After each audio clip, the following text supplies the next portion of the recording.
What significance does Israel play in American security? And it depends on how the U.S. government defines security. In traditional terms, Israel plays a very important role, and now it plays an important role in Saudi and Jordanian and Gulf Arab security too, because they look at, as I say, people will not say it publicly, but they look at Israel as something of a shield and protection against Iran, the Islamists. And I could tell a lot of specific quotes and anecdotes to illustrate that point. But if you believe that the way to pursue your security is to court the radicals and to try to prove to the Islamists and the Syrians and so on that you're their friends, if you uphold the current government in Turkey as a model of moderate Islams that you want to promote, at the same time when the Prime Minister and President are making anti-Semitic remarks and hating Israel, if that's your concept of American security, then Israel doesn't play an important role. It will play an important role when disaster starts to happen or a new president comes in with a different policy.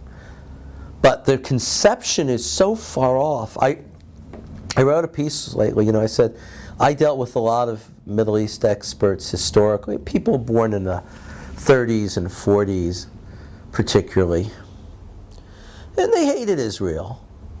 But at least they loved America and they wanted to serve American interests. From which country? The U.S. No.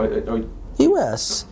People, we could go down the list. Malcolm Kerr is a good example, And today, the next generations who replaced them couldn't care less about American interests. In fact, they're against American interests. Many of them are on the other side.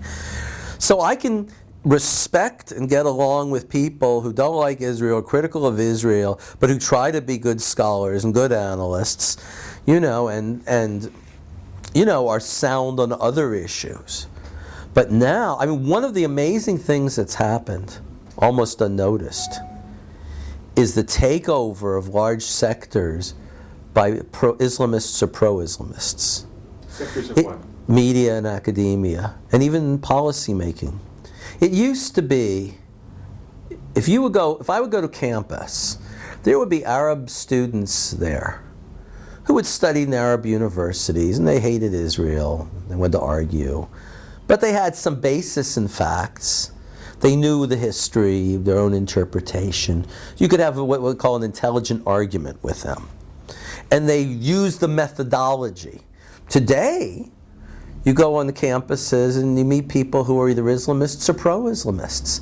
So I had one experience I talk about, this is not the only one, when I was giving a lecture and at a university, and there was a guy sitting in the front row wearing a huge Palestinian keffiyeh, and as I was speaking he was nodding vigorously in agreement, and it was sort of throwing me off.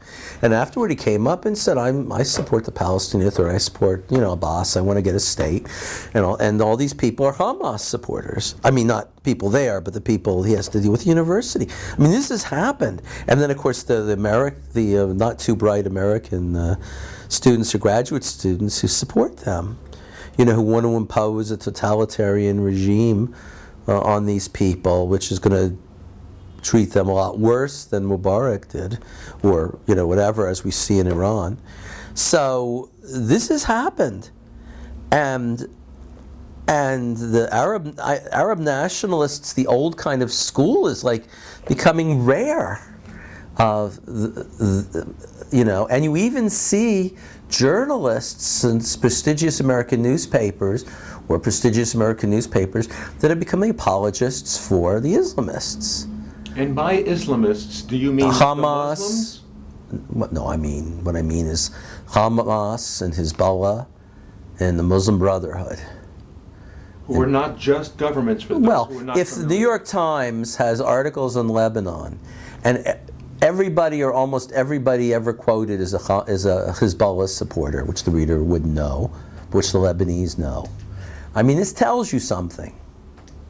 When the New York Times and the Los Angeles Times and other newspapers have op-ed after op-ed by Islamists, radical Islamists, giving the soothing syrup of the poison Kool-Aid, and do not allow people to counter those points, that tells you something.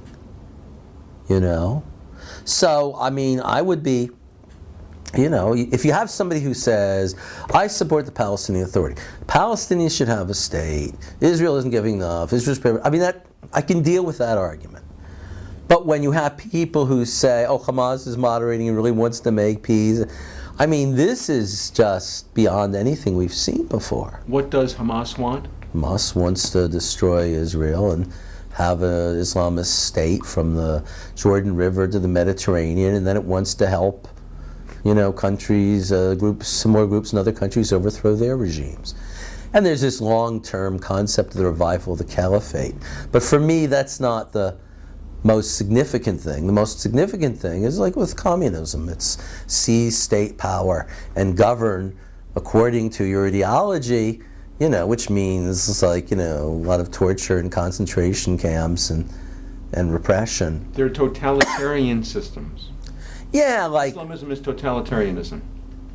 Well, I think ultimately so. Some people would say you see something very different in Turkey, but remember that Erdogan, the prime minister, said democracy is like a trolley and you decide what stop you want to get off. So just because people have a clever strategy doesn't mean they're moderates. Look, the thing is, I wrote a piece, this is maybe getting a little too esoteric. Around 1921, Lenin wrote a pamphlet called Left-Wing Communism, an Infantile Malady. And what this does is it ridicules these small groups of very left-wing communists and anarchists who said, revolution now, we just have to seize control no matter what the conditions. And Lenin said, this is infantile. Be a communist party, you have to use strategy and tactics. Sometimes you make alliances, sometimes you sound more moderate, sometimes you participate in elections. Now what we see today with the Islamists is the exact same thing. Al-Qaeda is the left-wing communism and infantile malady group. No, only terrorism. No elections, no anything, just terrorism. Fight, fight, fight, fight, fight.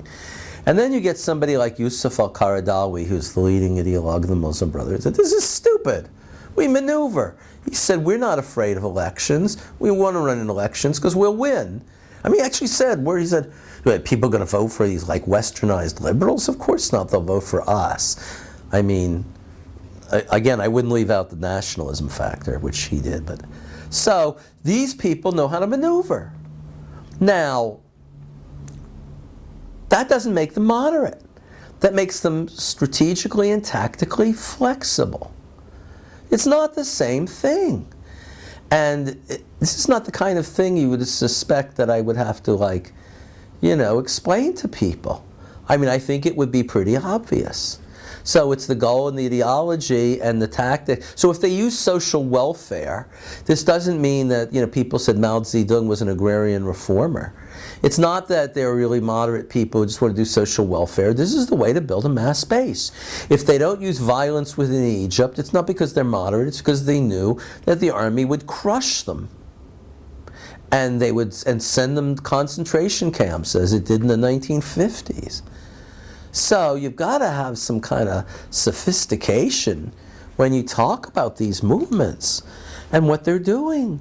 And it's like, one reporter for a very prestigious newspaper said, who was not in Egypt, said, I'm really worried about our correspondent there. He's hanging out with these Muslim Brotherhood people and saying, oh, they're such great guys, they're so nice.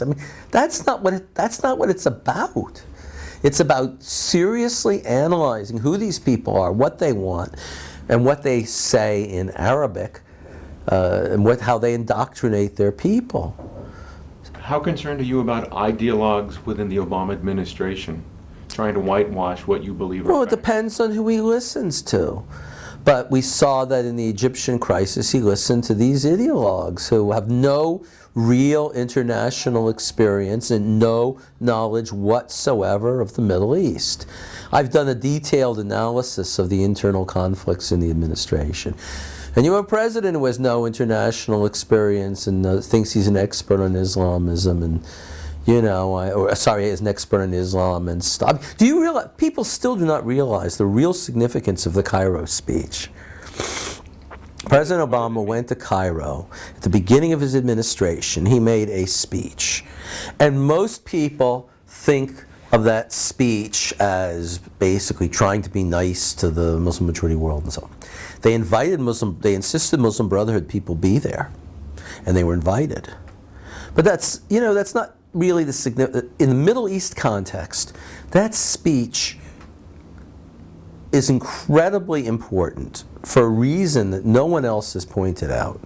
He redefined, in his words, he redefined the politics of the region from a politics defined by national identity, i.e. Arab, to a politics defined by religion, i.e. Islam.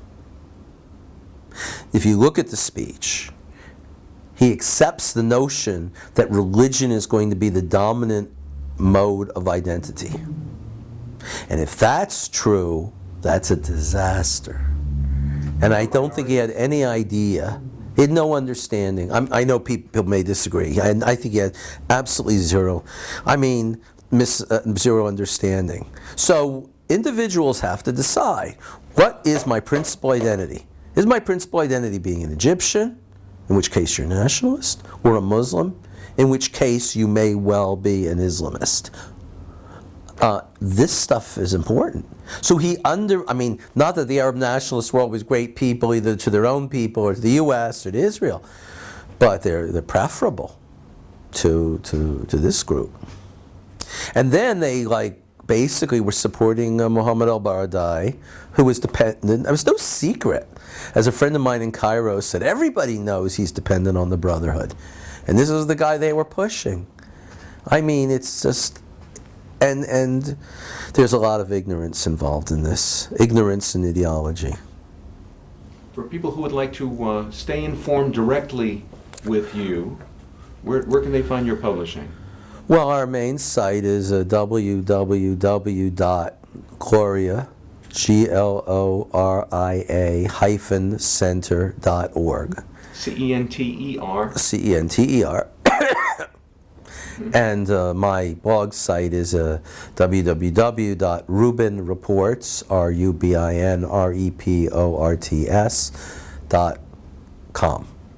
How well does that work for you, getting your message out, you think, to the public outside the mainstream media? Well, we estimate that we have an audience of, I would say, 40 to 50,000 people. That, so we have a wide distribution, but how can you compare that to the New York Times, 1 million people? Although sometimes these statistics are a little misleading, because if we have 50,000 people who are getting it, those people are reading it, whereas the Times may have 1 million people, but a lot of those people are just going to read the sports section, so on and so forth. So the actual number, they may only have 200,000. So the gap isn't as wide as it seems. But it's very frustrating. Years ago, I used to write op-eds all the time for the New York Times, and, was interviewed all the time and stuff like that. And now it's just, they won't do it. And things have really, really changed drastically. And the funny thing is, roughly half the population of the United States doesn't even realize that the New York Times they're reading now is not the paper of 20 or 30 years ago, but is sort of equivalent to some left-wing newspaper. And things did not used to be that way, because you had editors who were really committed to being fair and balanced. First of all, because they felt it was their professional obligation, but secondly of all, because they knew that if they didn't, they would lose their prestige. These two mechanisms, the media and academia, are watchdogs of society. They are supposedly lines of defense for democracy. And if they are silenced or used, manipulated, you lose that check. And one of the ironic things is that people say much more stupid things and do much more stupid things because they know nobody will call them on it. And I think we can all give a long list of, that kind of example of just the most amazing. I didn't want to give examples because there's so many. And so you get a much worse policy, no matter who's in power, you get a worse policy because there aren't those kinds of checks and balances. And it's very disturbing. And it's not just a problem in the US, but also in Europe. Some people call parallels to the way the left in Germany, when the National Socialists came to power, how they thought that the left themselves could reason with the elected. Well, you're referring. You're referring to the love affair between the left and the Islamists. Yeah. But remember something very important here, that for all practical purposes, at present, they're in different places. So you can support Islamists in the Middle East and not be afraid that they're going to take over the United States. So that separation, makes it much easier for them to play that alliance game. But the funny thing is, it's like, this is to say that the left has allied itself with Islamists, and by the way, I make a distinction between what I call real liberal and the left. I mean, I regard myself as liberal, but I'm not going to allow that to be interpreted by people who are leftists pretending to be liberal. But anyway, I mean, the fact of this alliance is well known to people who study this. It's not the least bit controversial. We all know it. And we see it, for example, just in the UK and in France. I mean, Respect Party was a coalition of the Islamists and the Trotskyists and other Marxists. And you see the same thing in France. And you see the same thing here in North America. Well, right, but what I'm saying is it's so totally obvious in those places because they actually, very publicly, large numbers of people. Here it's more subtle, but you can show it with video and stuff. But things that are regarded as they say, as controversial, stuff like everybody knows in the Middle East. Everybody knows. What do you mean? Well, you turned off the light, so I assume you were over. No, the battery ran out. No, but I'll let you finish that point. Everybody knows. There are many things that everybody knows in the Middle East that are controversial or unknown in the West. That the greatest threat is from revolutionary Islamism. That unless the U.S. is credibly going to show that it's going to combat the revolutionary Islamists in Iran, then people are going to switch sides or shut up. There's no doubt about it that if Iran gets nuclear weapons, it will change the situation drastically in the region, that everybody believes that America is becoming weak and is not reliable. I mean, this is like taken for granted in the region by people on both sides, both by people on the moderate side and by people on the radical side. So it's the job of the media and experts to convey this fact to the American public. Do you believe that Iran will feel unencumbered in making moves through their proxies against the State of Israel? Well, my interpretation of Iranian nuclear is look, what's really important, the most important thing, I don't want to be misunderstood here, but in many ways the most important, at least neglected thing, is not Iran having nuclear weapons. It's conventional and covert operations. That Iran and Syria took over Lebanon without nuclear weapons. That Hamas took over Gaza without nuclear weapons. And so on. My view, I coined a phrase, the defensive umbrella for aggression. That is, that once they have nuclear weapons, they know they can do other things they don't have to use the nuclear weapons to fire them, but that it gives them tremendous prestige and basically it allows them to do whatever they want and not fear retaliation. So the fact that Iran doesn't have nuclear weapons, it's training Taliban people, it's providing rockets for Taliban people to kill Americans. It's training Iraqis and supplying them with mines to kill Americans. We even have U.S. Defense Department reports that Iran, and this hasn't always been true, but now it's helping Al-Qaeda in various ways. And they suffer nothing from it, and it's publicized, but not highly publicized, and there's no retaliation, and the U.S. government doesn't play it up, even though they're getting briefed on this. So that's without nuclear weapons. So what are they going to do with nuclear weapons? But again, I say, I do not think that Israel is the main target.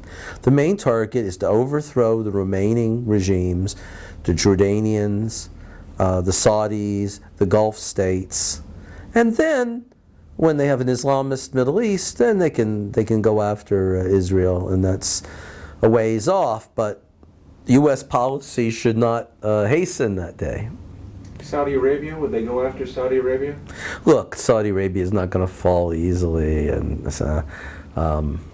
we should never forget that in countries where you have ethnic diversity, the government is supported by whole groups of people. So the one reason that they could never destabilize Saudi Arabia is because 90% of the population is Sunni, and Wahhabi Islam is very anti-Shia, and any attempt to do so, as we saw, in the riots, the government will get the support of the Sunnis against the Shia. Similarly, in Syria, you have the Alawites, you have the Christians who support the government, and the Sunnis are, because of the government's radical policies, support the government.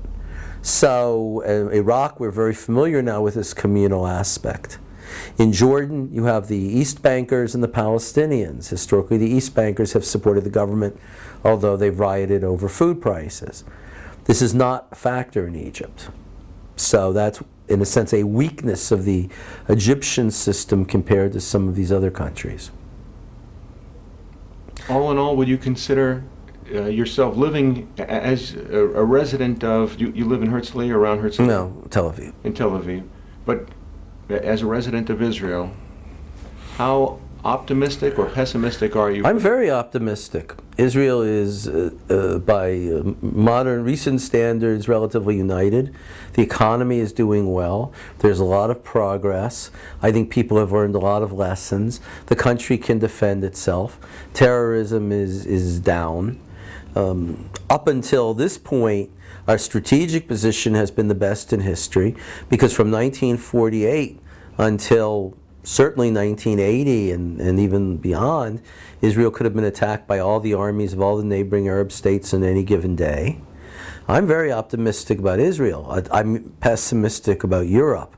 I'm not sure what to think about the United States. The central question the U.S. faces is the following, and I've discussed this with a lot of people. Is the decline of the U.S. largely a matter of bad policies, personalities, and voluntary decisions which can be reversed, or is it the product of broader historical forces that can't be reversed? I incline more to the first point, but I don't know. And the same with Europe, which is much further down that road, depending on the country, but by far. But I'm very confident about Israel. That's the irony of it. It's the exact reverse, and I think that's really a fairly typical, not everybody, but fairly typical Israeli viewpoint. I mean, you realize, like in the schools of many European cities, the number of students in school, there are probably 2.5 times, well, cities, if you just talk about cities, there are probably 4 times more Muslims in the schools in places like Paris and Brussels and London than there are in Israel. But doesn't Israel have what some would consider a fifth column working against the interest of a Jewish state? Well, they don't really do all that much. It's actually, the really surprising thing is how little, if you're talking about Arab citizens of Israel, how little really has been done. They're still divided into 3 bitterly competing groups, and the Islamists are divided into 2 more bitterly competing groups. And these people look around them and see a situation, and they're not like really eager to live in a Palestinian state or stuff.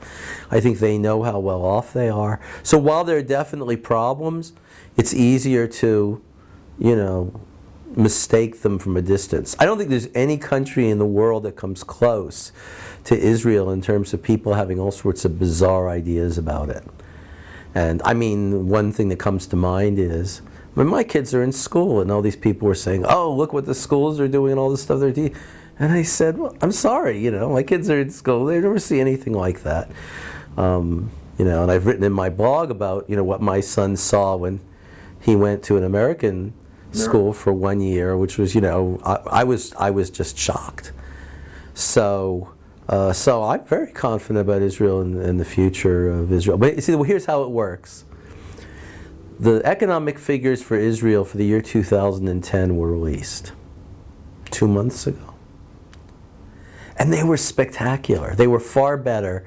I mean, it's true that Israel has been hit by the international economic depression. And there's a lot of poverty in Israel. Well, that's very misleading. We can talk about that if you want to. I mean, it's those figures are useless, and I'll tell you why if you want. At any rate, just to finish the thought. So when the figures came out, I think the New York Times did a story sort of burying the story about the economic figures, but predicting that like half the population of Israel would be Haredi or Arab in 20 years, which is just not true. Those demographic projections are just not accurate. So anyway, no, the level of poverty in Israel, there are two factors that are very misleading. One factor is that a high proportion of the people who supposedly are living in poverty are living on the land. And the land is worth a great deal, but they don't have liquidity. So that's one factor. The other factor is the Haredim factor. These are people who have deliberately chosen to have an economically poorer lifestyle and have more children because they're doing what they think is more important, and that's their choice. But those two factors are not equivalent in other countries. So I'm not saying it's a paradise. One of the features of Israel is people are unrelentingly self-critical. And that can be a good thing if it leads you to deal with problems and improve them, but it can be a bad thing if it makes people feel you're weak and falling apart, which the Arabs have been predicting now for 40 years or 50 years. But I think the country, compared to other countries, is very well situated. But how concerned are you when the White House spokesman won't come out and declare U.S. unconditional support behind Israel military accord? They repeated it over and over and over again. I don't think there's any question that they're going to say that. Here's an example of what has affected us. I mean, on October the 31st, 2009, Secretary of State Hillary Clinton greeted the Israeli government's acceptance of a freeze. I always want to say 9-month freeze, but then some people say I should say 8-month or 10. Anyway, this was great. It was a major concession. Now, part of the deal, it's not made public, part of the deal was that it was clear it didn't apply to Jerusalem. And then 3 or 4 months later, when Vice President Biden comes and a zoning committee approves that maybe in the future some buildings will be built, and he goes bananas, and this becomes a major crisis, and Israel is attacked. In the end, he said, okay, you know what? We'll have a freeze in Jerusalem too. But what that told us is the U.S. doesn't live up to its commitments. Second commitment that it didn't live up to is President Bush's commitment. He was President of the United States, about that the U.S. would support settlement blocks, that if Israel were to make peace and have a Palestinian state, there's certain specific places it would keep. Then they made it clear they didn't feel themselves bound by that either. And I had one or two other... The Bush administration didn't feel bound by it. No, that the Obama administration didn't feel bound by it. So, you know, when you see this, you say, well, these people can't be trusted. I'm not going to take any risks, you know, based on their promises. I'm not going to make any big, real and irreversible concessions based on their promises. And you'd have to be a fool to say anything else. And you should understand that the Arabs are also saying that, the exact same thing. It's not just Israel. And, you know, I do a lot of work in Central Europe. Everybody in Central Europe knew the significance of September the 17th, 2009. It was the 60th anniversary of the Soviet invasion of Poland, the Baltic states. And it's a significant date for me because my family's town was the first place the Soviets took. In Poland? In what was then Eastern Poland, within the first 5 minutes.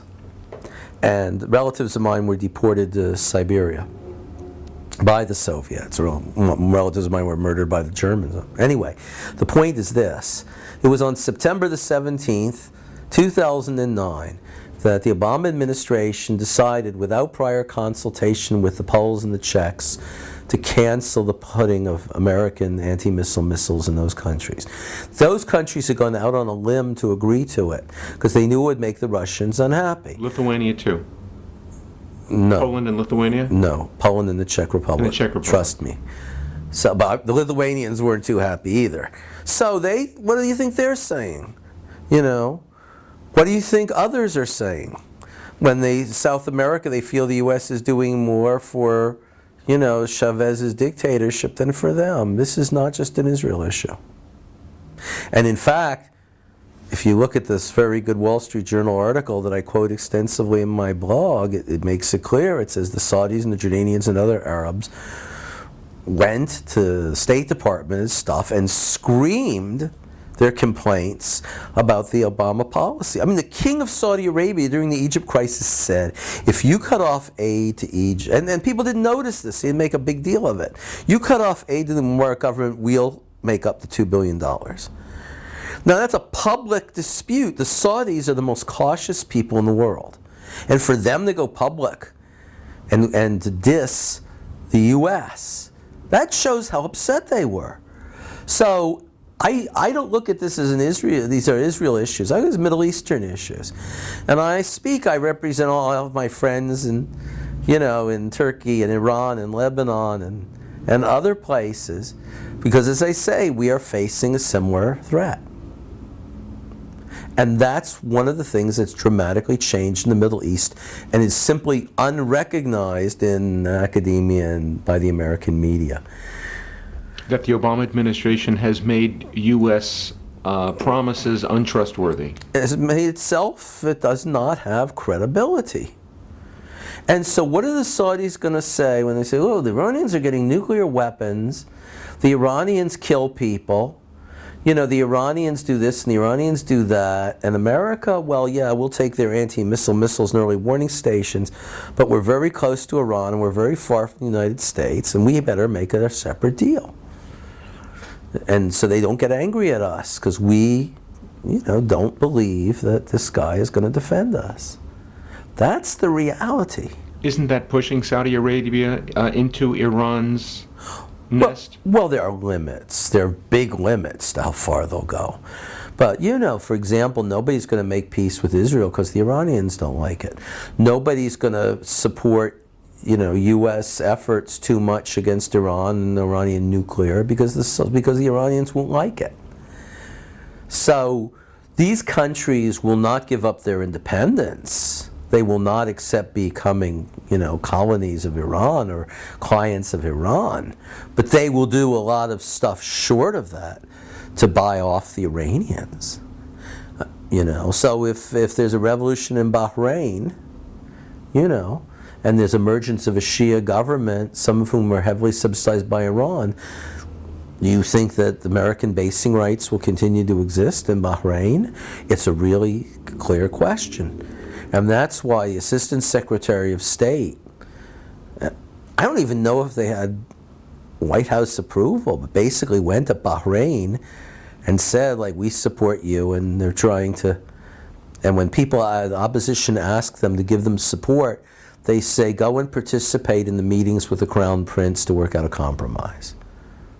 Do you think members of the Organization of the Islamic Conference would cut oil production at Iran's behest? Well, you see, the problem is you make it sound like a political issue. But the problem is this. Iran has nuclear weapons, and Iran is the most powerful country in the region. And the Iranians say to the Saudis, we want OPEC to cut back production to raise prices.